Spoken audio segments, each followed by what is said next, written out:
आज मैंने तुमको मिलने के लिए बुलाया।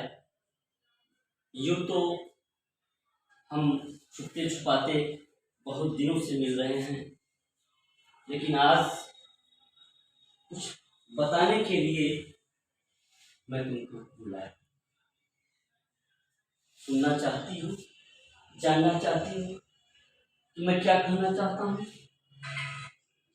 जो आज तक मैं तुमसे नहीं कह सका।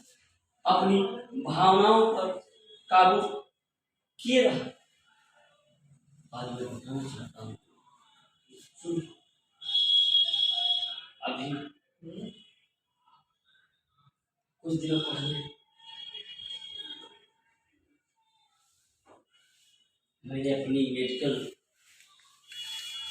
जांच करवाई है और उस जांच में पता चला है मुझे कैंसर। और क्या तुम मुझे कैंसर है यह जानकर भी तुम मुझसे शादी करना चाहते हो? बताओ प्रिया, क्या शादी करना चाहोगी?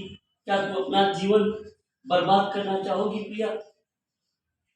मैं जानना चाहता हूँ, मैं समझना चाहता हूँ तुम मुझे कितना प्यार करती हो प्रिया।